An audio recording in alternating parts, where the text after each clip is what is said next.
Well, we have a good turnout here tonight for the in-person part. Um, Welcome to the February meeting of the Lancaster area Woodturners. How many of you here are just visiting?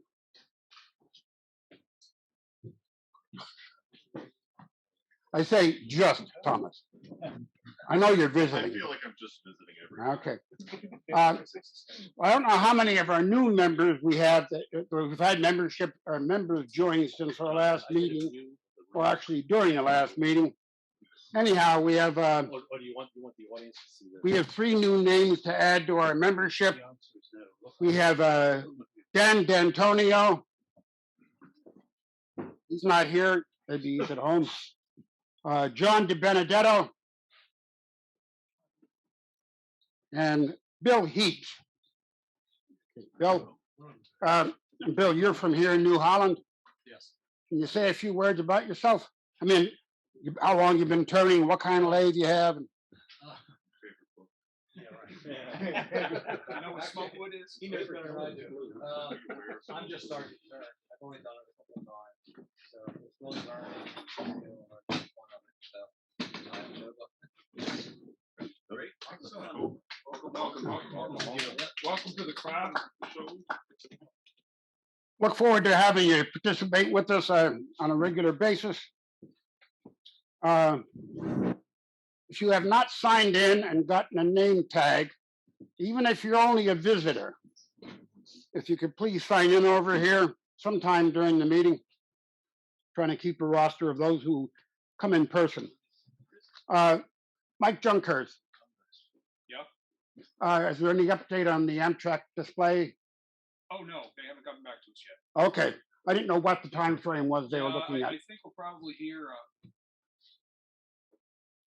at the end of February because the load in is April 1st. Okay, It's by, so. all right. I want to make a comment about shop safety. It came to, first of all, John Kelsey's attention when he was looking at the video that was shot at the last open shop a month ago, that nobody, demonstrators or students or anything, were wearing safety shields, face shields.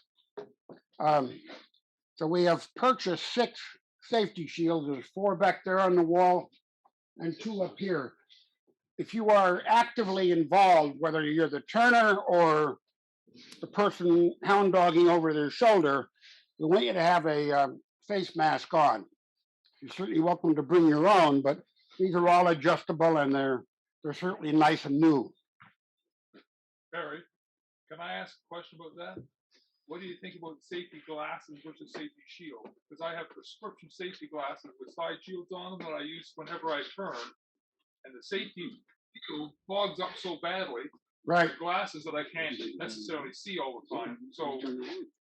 Okay, personally, I would say if you're doing spindle work, those are okay. But just shortly after our last meeting, I had a 10-inch diameter piece come off and hit me right here under my nose, and it blood all over the place, but it was just a bloody nose. But I wasn't out wearing a face shield. These are, they're not safety, but they are polycarbonate. It didn't hit my glasses at all, and I think the safety shield or a face shield would have mitigated the injury. I guess if they are safety approved and you have the side pieces on, depends on how dicey the situation is. If you're gonna do one of your off-center turnings, no. You have to wear 2 face shields. Remember, China doesn't make reflecting faces here. And show that your insurance is up to date. And those face shields won't protect your face. Don't forget that either. So. Okay, and for the open shops, there will always be, of course, I can never absolutely guarantee it, but there'll always be a member of the executive committee, president, vice president, secretary, treasurer, here for the open shop, whether or not they're actively participating. Whichever one of them is here will act as a safety officer and also enforce that non-members cannot turn; they can watch. So if your grandson if Jack were to come here prior to joining the club, he could observe but couldn't actively turn. Our insurance doesn't cover it. You have to be a member.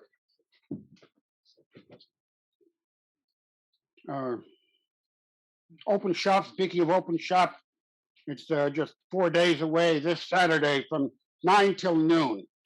I'm sure we'll have a couple of very experienced turners here that can help anybody who brings in wood or brings in a tool for how to sharpen it. Whatever it is you want to come for, whether you want to come for a half hour or the whole 3 hours, you're certainly welcome. You could even bring snack if you wanted to share.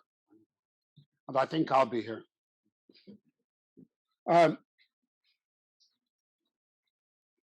We have started a tool committee. It's going to be a permanent, at least for a visible horizon, permanent committee. And many of the members are seated here tonight. Thomas Gerdo Davis, Mike Junkerth, Doug Reeser, Matt Killaresti is here. Ron Sheen is the only guy that's not here, and he's probably out there somewhere. Anyhow, those guys are the tool committee. And the objective from my perspective, and I'm not really a member of the committee other than to get it off the ground or start it up, but it's going to be for the existing lathes we have, to consider each of them like a workstation and get a sense of and a priority for what tools we have to get to operate them, tools that would go with each machine, chucks, rests, whatever the machine needs, prioritized. We can't afford to buy everything that all the machines need. And also a bit longer term will be to define an additional lathe. And personally, I don't want to, personally, I would like to see us get a one that can turn, bowls and doesn't have a limitation of like half horsepower or third horsepower like these mini lathes do that stall out on anything over 5 inches. So anyhow, they're going to be starting in about 10 days or so at the first Zoom meeting. I'll be sending notice out and we get that going. Any questions on tool committee? Hey, Barry, just a reminder, speaking of tools, the sanding belts that are over there, okay? They're there to take various grits, cut them up. You don't have a belt sander that size. Yeah, they brought in a box of drums today. Okay, we got to have a cutoff knife here to. Yeah. They're awkward. They are so big. I mean, some of them I think are 10 inches wide and about as long as an anaconda. And you got to wrestle them to ground when you get them home. What they're great for, I use mine to stick it down on my table saw for after you turn something that has feet and it has wobble. If you got 3 feet, no problem. But if you got 4, you want to kind of rotate it. And these are, I think they're 80 and 120 grit. And they do a great job with their fabric back belts.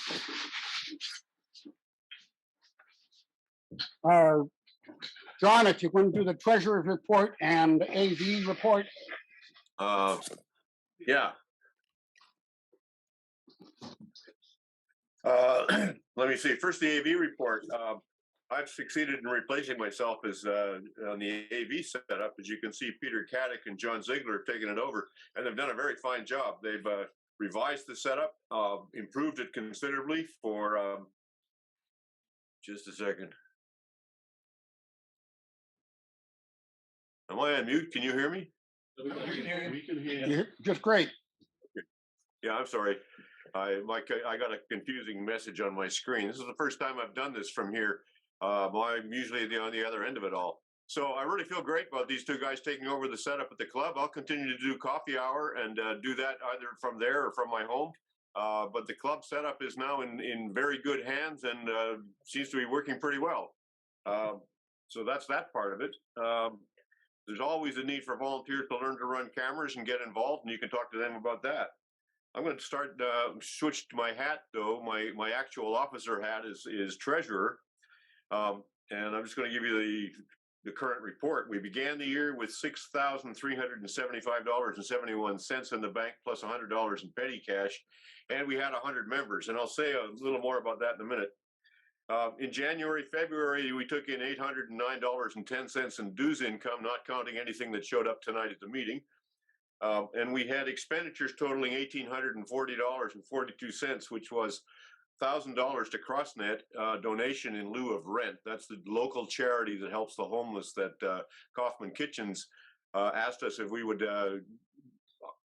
if we paid them rent, it wouldn't be a drop in the bucket against their colossal electrical bill for this enormous facility. So they felt better if we did that rather than try to figure out what the space might actually cost, since it's their future expansion space, and they seem totally good with us using it as long as we're careful and respectful. So anyway, in lieu of rent, we put $1,000 to the local homeless charity.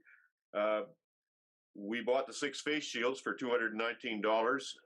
We paid the AAW annual liability insurance $200. We renewed the Zoom license and the website hosting for a total of $180. I think we've completed the AV upgrade for $241 against the budget of $450. That's about half of what we had budgeted. There may be a few more cables to buy. I'm not sure. I'm sure Caddick and Ziegler will let us know. So that leaves a balance of, as of today, of $5,344.39, assuming all those checks that are outstanding get cashed. And as of this morning, we have 94 members. Now, how this seems to go is when at the end of the pandemic, or the beginning of the pandemic in 2020, we started the year with 37 members on the books. And we every year since we gain 15 or 20, and 5 or so drop off at the end of the year. And so that's exactly the pattern we're following now. And that has put us at the moment at 94 members. We will probably go up to 105 or 110 if the pattern holds true. And we'll see. We're attracting local people as well as internet people. Because we're a hybrid club, we've got members flung far and wide. I can see several on screen here who don't live anywhere near here. But we get to know them through show and tell and these sorts of things and the weekly coffee hours. So as long as we continue with that, the club will probably continue to grow at a similar pace. I see a lot of new local people are also showing up, I hope, because of the wonderful facility we have there at Kaufman Kitchens. Ben, I see you're on here. Do you, I know you're enjoying Florida, so I won't say you're enjoying Florida, but do you know what next month's demo will be? Thomas is going to be doing it. Talk about it during show and tell. Okay. Okay. And you may have noticed I didn't do the voting for approval of last month's minutes. And going through the bylaws, I don't know how that ever started, but there's nothing in the bylaws, the rules of order, which we never signed on to, but the Robert's Rule of Orders traditionally say that you have to review the minutes of the previous meeting. That's not in our bylaws. And it was a kind of a pointless gesture. If somebody has an objection, they could go ahead and say, we have an objection about last month's minutes. But I went back 3 revisions in the bylaws back to 2010, and there was never a mention about anybody having a responsibility to introduce approval of the minutes. So unless one of the older members, one of the more experienced members, Original, there aren't too many who are older than me, but anyhow, I see no reason to begin it. There's your objection. It was probably his idea to begin with.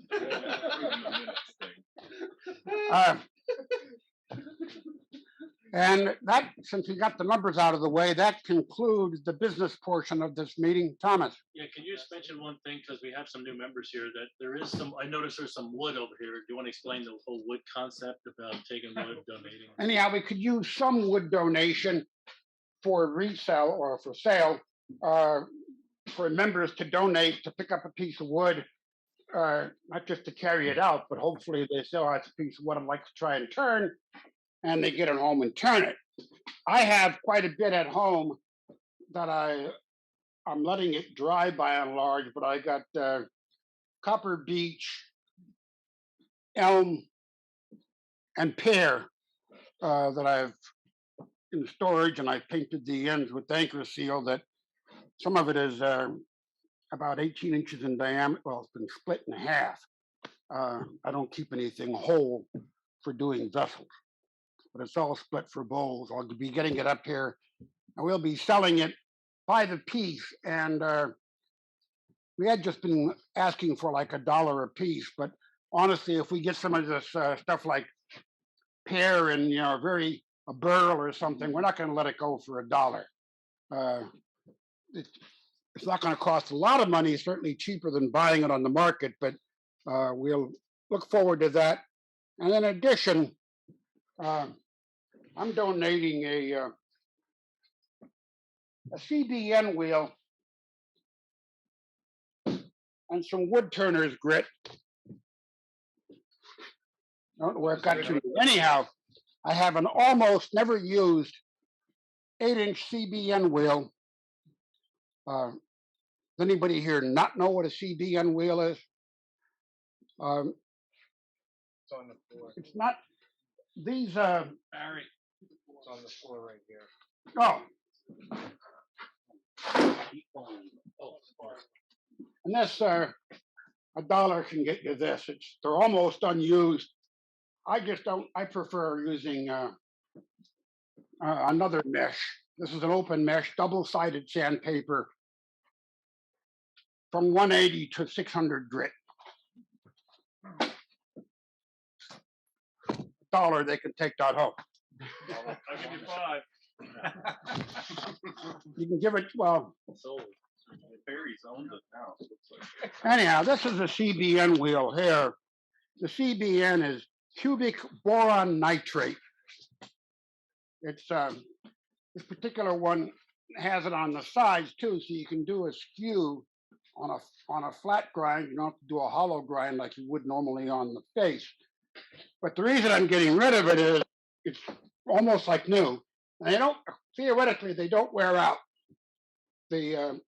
Unless you put carbide tool to it. It's made for high-speed steel, and that's what it works best at. It doesn't heat the tool up like sinter. It's not called sinter. What are they called? Friable. Yeah. These are small crystals of boron nitride put on the surface. It's permanently on there. Theoretically, it does not get dull. It doesn't work like abrasives on chipping little fragments off. What's the grid of that? That's why I'm getting rid of it. I was an even bigger novice when I bought it, but this was a 600 grit. Those of you who, I'll take it. Putting that on a okay, grinder and leaving it as- I don't have to say anything more, and it comes with a set of the balancing washers. It's a nice finish. Yeah. Leave it in the club. I think we should rent. Yeah, we should be putting it on a grinder. Eliminate the tool Yeah. from having to buy it. Yeah. Turns out if you're trying to do a regrind, you better have a couple hours and another cup of coffee. But you can always buy the 80 grit. It's really meant for polishing and not changing an angle or any grinds. If we get a second grinder, we can get 80 grit or 120 grit. And I can't recommend them highly enough. They never get smaller in diameter or need to have dressing done to them, except for maybe unclogging it if you accidentally put brass or aluminum or carbon steel against it. It kind of clogs the grit. Okay, finally, that's all I have other than to say it's time for show and tell. We're going to do it simultaneous because people have sent stuff in, I think. We're going to do show and tell, challenge, and tips and tricks all back to back before the break. Barry, excuse me, before you go on to that, did you want some money for that wheel? Or do you, if you say, give it to the club, do you want something, or All right, how much did you want for your wheel? I was going to ask $50 for it. It Okay. costs around 180. Okay, so this, Tool committee, Done. Done. Okay, we now have a, Pay him, Doug. sorry, Ron, they're getting rid of one of the favorite white wheels.